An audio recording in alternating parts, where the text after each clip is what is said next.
आजची घटना कानपूर शहरातील केडीए कॉलनीतील मोहल्ला दीनदयालपुरम येथील रहिवासी मेवालाल यांची मोठी मुलगी बीना हिची आहे.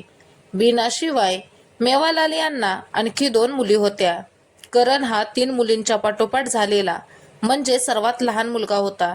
मेवालाल यांची पत्नी कुसुम या गृहिणी होत्या.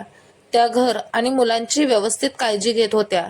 तर मेवालाल हे फेरीवाले होते. बीना तरुण झाली होती.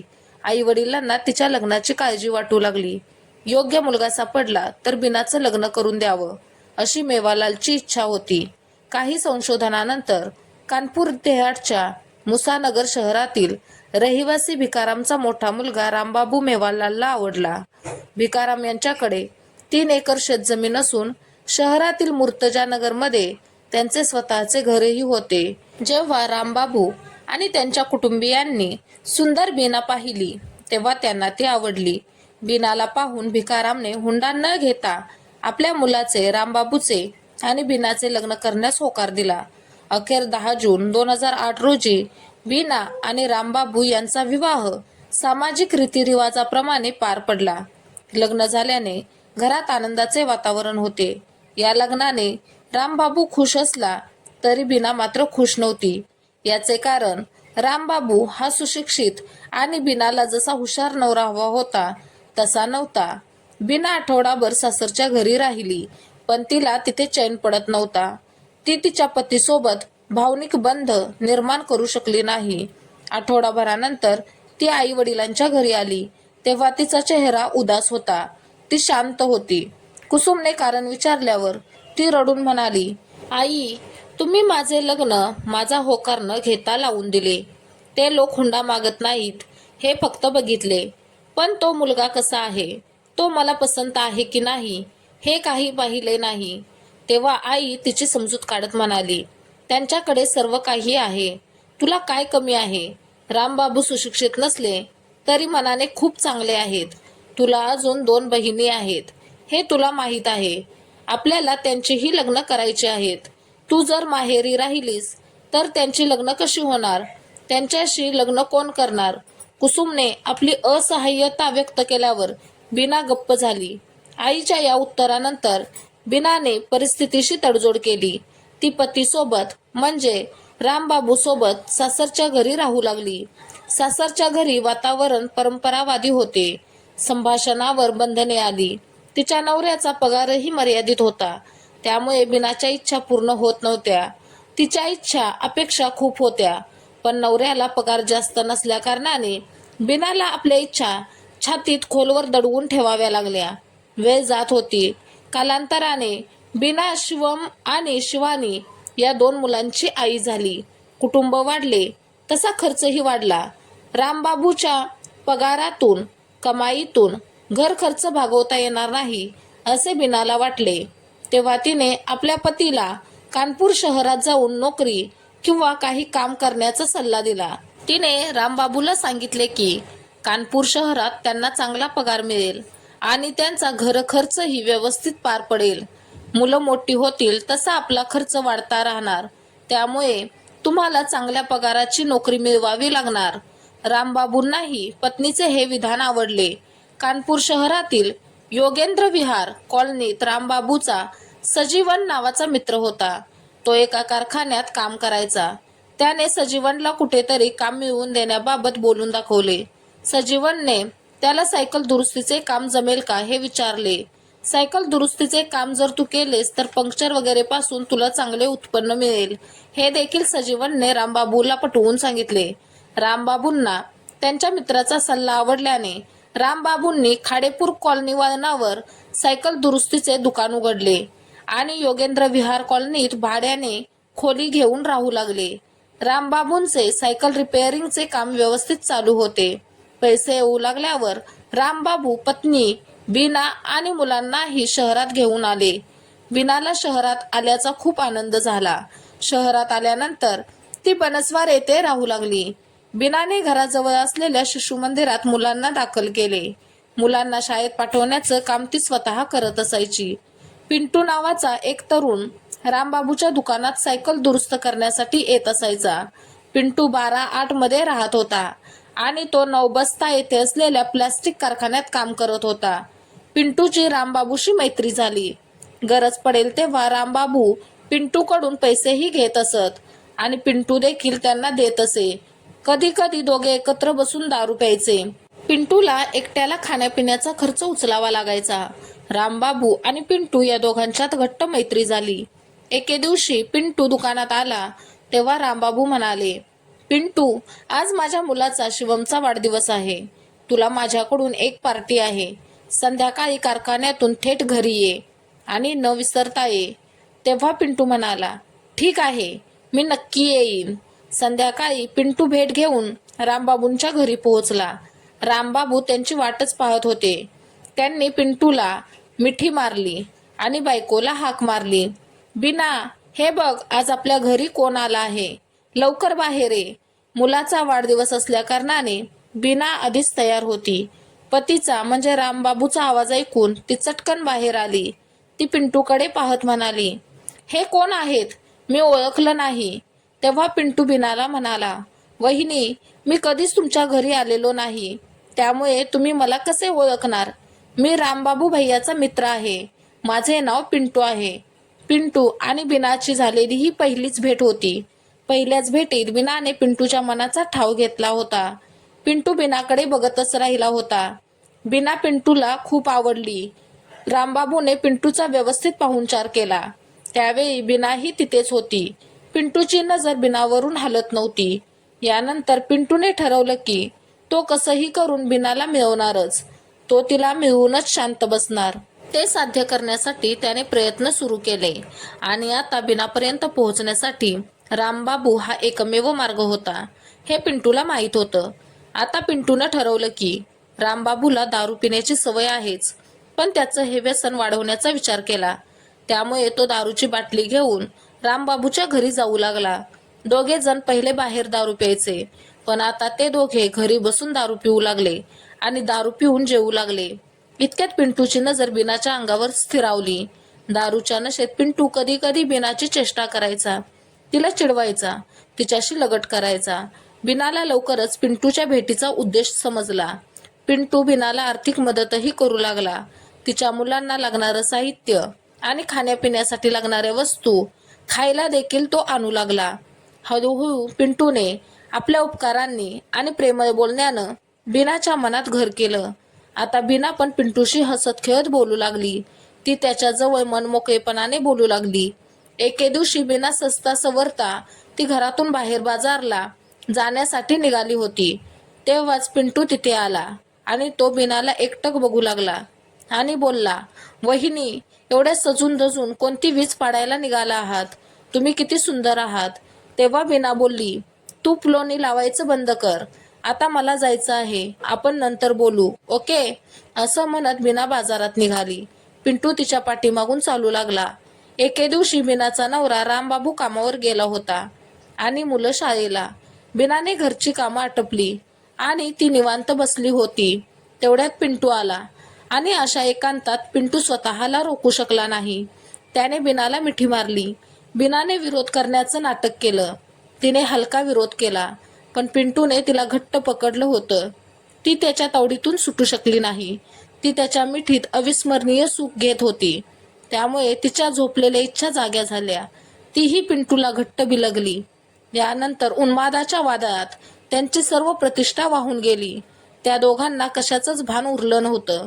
बीना हे विसरून गेली होती की तिचा नवरा आहे जो कामावर गेला आहे आणि तिला 2 मुलं देखील आहेत. ती त्यांचा विश्वासघात करते आहे. पिंटू आपल्या मित्राच्या घरी आग लावत होता हे विसरला होता. लवकरच बीना पिंटूच्या प्रेमात इतकी वेडी झाली की ती पतीपेक्षा प्रियकराची जास्त काळजी घेऊ लागली. पिंटू ही आपली कमाई, आपला पगार बीनावर खर्च करू लागला. बीना जे काही मागायची ते पिंटू तिला आणून द्यायचा. बीनाच्या सर्व मागण्या पिंटू पूर्ण करायचा. रामबाबू त्यांच्या प्रेमात अडथळा ठरू नये म्हणून पिंटू रामबाबूला खूप दारू पाजायचा. दारू प्यायला की रामबाबू झोपी जायचा आणि मग त्यांच्यात शारीरिक संबंध सुरू व्हायचे. अशी नाती फार काळ लपवून ठेवता येत नाहीत. उशिरा का होईना ते उघड होतात. रामबाबू कामावर गेला की आता पिंटू बीनाला भेटायला येऊ लागला. तेव्हा शेजाऱ्यांना संशय येऊ लागला. त्यांच्या नात्याबद्दल कॉलनीत कुजबूज सुरू झाली. कसेबसे हे प्रकरण रामबाबूंच्या कानापर्यंत पोहोचले. रामबाबूचा त्याच्या मित्रावर पिंटूवर खूप विश्वास होता. तो सख्या भावापेक्षाही त्याला जास्त जीव लावत होता. त्यामुळे त्याने ऐकलेल्या गोष्टींकडे फारसे लक्ष दिले नाही, पण त्याच्या मनात शंकेचा किडा धुमाकूळ घालत होता. एके दिवशी रामबाबूने बोलता बोलता पिंटूबद्दल बीनाला विचारले. तेव्हा बीना रामबाबूला म्हणाली, पिंटू तुमचाच मित्र आहे. त्याला घरी आणणारे तुम्हीच होता. जेव्हा तो येतो तेव्हा मी त्याच्याशी हसत खेळत बोलते. शेजाऱ्यांना आश्चर्य वाटतं. तुम्ही शेजाऱ्यांचं बोलणं ऐकून, त्यांनी सांगितलेल्या खोट्या गोष्टी ऐकून माझ्यावर संशय घेत आहात. तेव्हा रामबाबू प्रेमाने म्हणाले, मला शंका नाही, मी फक्त विचारलं. माझ्यापेक्षा तुमचा शेजाऱ्यांच्या बोलण्यावर विश्वास ठेवायचा असेल तर पिंटूला घरी येण्यापासून थांबवा. पण त्याला थांबवण्या अगोदर थोडा विचार करा की तो आपल्याला किती मदत करतो. तुमचा पगार, घरभाडे, मुलांची फी आणि घरातील खर्च भागवण्यासाठी पुरेल का? बिनाच्या बोलण्यावर विश्वास ठेवून रामबाबू शांत झाले. एके दिवशी रामबाबू दुकानात गेले. कामही केलं, पण 2 तासानंतर त्यांना जाणवलं की त्यांना कणकणी आली आहे. त्याला ताप आला आहे. दुकान बंद करून तो घरी पोहोचला. खोली आतून बंद होती. कडी उघडण्यासाठी त्याने साखळीकडे हात पुढे केला. तेव्हा त्याला पत्नीचे हसणे ऐकू आले. दाराच्या फटीतून आत पाहिल्यावर त्याच्या पायाखालची जमीनच सरकली. बीना आणि पिंटू नको त्या अवस्थेत घरात होते. त्यांची बायको कपडे सरळ करत होती. रामबाबूंचे रक्त उसळले, पण त्यावेळी तो काहीच बोलला नाही. काही वेळ तो तिथंच शांत उभा राहिला. त्यानंतर त्याने दार ठोठावले. दार ठोठावल्यावर बीनाने दार उघडले. तेव्हा त्याला पाहून बीना आणि पिंटू अपराधी भावनेने थरथर कापू लागले. कारण त्या दोघांना रामबाबूने रंगेहात पकडले होते. त्या दोघांना नको त्या अवस्थेत बघितले होते. दोघांनीही रामबाबूंची माफी मागितली आणि भविष्यात परत अशी चूक होणार नाही असे आश्वासन दिले. त्या दोघांना माफ करण्याशिवाय रामबाबूकडे दुसरा पर्याय नव्हता. त्याने त्याच्या 2 लहान मुलांचा विचार केला. पत्नीच्या अशा वागण्याचा, विश्वासघाताचा रामबाबूला त्रास होत होता. त्याला दुःख होत होते. त्याला आपली इज्जत वाचवायची होती. म्हणून त्याने कानपूर शहर सोडून परत आपल्या घरी जाण्याचा, गावी जाण्याचा निर्णय घेतला. बीनाने रामबाबूला समजावण्याचा प्रयत्न केला. मुलांच्या शिक्षणाचा प्रश्न उपस्थित केला. मुलांच्या शाळेचे नुकसान होईल हे सांगण्याचा देखील प्रयत्न केला, पण रामबाबू मानायला तयार नव्हते. पत्नी व मुलांना सोबत घेऊन ते परत मुसानगर येथील आपल्या घरी गेले. रामबाबूंनी शेती आणि मजुरी करून मुलांचे पालनपोषण सुरू केले. त्यांनी दोन्ही मुलांना नगरच्या प्राथमिक शाळेत प्रवेश मिळवून दिला. बीनाने गाव सोडल्यानंतर पिंटू काळजीत पडला. त्याला अस्वस्थ वाटत होते. त्याला बीनाची आठवण येऊ लागली. पिंटूला सहन न झाल्याने तो बीनाच्या सासरच्या घरी पोहोचला, पण रामबाबूने त्याचा अपमान केला. त्याला बीनाला भेटू दिले नाही. तो आल्या पावली माघारी गेला. हे चक्र असंच सुरू होतं. पिंटू यायचा आणि अपमानित होऊन परत जायचा. काही महिने सासरी राहिल्यानंतर बीनाने विरोध सुरू केला. ती रामबाबूशी भांडू लागली. वास्तविक बीना सासरच्या घरात कैद्यासारखं जीवन जगत होती. घरातून बाहेर पडण्यास तिला बंदी होती. ती एकटी घरातून बाहेर पडू शकत नव्हती, तर तिला मुक्तपणे फिरायचे होते. एके दिवशी बीनाने रामबाबूला स्पष्टपणे सांगितलं की ती शहरात जाणार आहे आणि स्वतः पैसे कमवून स्वतःचं पोट भरणार आहे. ती कैद्यासारखं जीवन जगणार नाही. स्वतःचा आणि मुलांचा उदरनिर्वाह ती स्वतः करेल. रामबाबूने विरोध केला, पण तिने त्याचं ऐकलं नाही. बीना सासरचे घर सोडून कानपूर शहरात गेली. नवबस्ता पोलीस ठाण्याअंतर्गत असलेल्या धोबीन पुली या कच्ची बस्तीमध्ये तिने भाड्याने घर घेतले आणि ती एकटी राहू लागली. तिने नोकरी शोधायला सुरुवात केली. तेव्हा तिला आवास विकास नवबस्ता येथील प्लास्टिक कारखान्यात नोकरी मिळाली. काम मिळाल्यानंतर बीनाला आपल्या दोन्ही मुलांना आपल्या सोबत ठेवायचे होते, पण रामबाबूने मुलांना तिच्यासोबत पाठविण्यास साफ नकार दिला. पण जेव्हा केव्हा तिला आपल्या मुलांना भेटायचं असायचं तेव्हा ती त्यांना भेटायला जायची आणि पैसे खर्चाला देऊन परत यायची. कधी कधी ती मुलांशी मोबाईलवरही बोलायची. बीना कानपूर शहरात आल्याचं पिंटूला कळल्यावर तो पुन्हा बीनाला भेटू लागला, पण बीना त्याच्याशी पहिल्यासारखं बोलत नव्हती. ती त्याच्याकडे पहिल्यासारखं लक्ष देत नव्हती. 25-26 वर्षाचा सुनीलही बीना काम करत असलेल्या प्लास्टिक कारखान्यात काम करत होता. सुनील हा बीनाच्या घरापासून काही अंतरावर झोपडपट्टीत राहत होता. बीना आणि सुनील हे दोघेही आनंदी स्वभावाचे होते, त्यामुळे दोघांचे चांगलेच जमले. सुट्टीच्या दिवशी ती सुनील सोबत बाहेर जायची. पहिलं तर दोघांच्यात मैत्री होती, पण आता बीनाला सुनील आवडू लागला. हळूहळू सुनील आणि बीना जवळ आले आणि त्यांच्यात जवळीक निर्माण झाली. अनैतिक संबंध निर्माण झाले. सकाळी सुनील बीनाच्या घरी यायचा. दोघेही एकत्र चहा नाश्ता करायचे आणि मग एकत्र कारखान्यात जायचे. संध्याकाळी देखील सुनील बीनाच्या घरी जायचा. ती एकटीच राहत असल्या कारणाने तो बीनाच्या घरी कधी कधी मुक्कामी थांबायचा. मग दोघे रात्रभर मस्ती करायचे. बीना सुनील सोबत रिलेशनशिप मध्ये आल्यानंतर तिने तिचा प्रियकर पिंटूला आपुलकी दाखवणे बंद केले. आता जेव्हा कधी पिंटू तिच्या जवळ यायचा तेव्हा बीना त्याला विरोध करायची.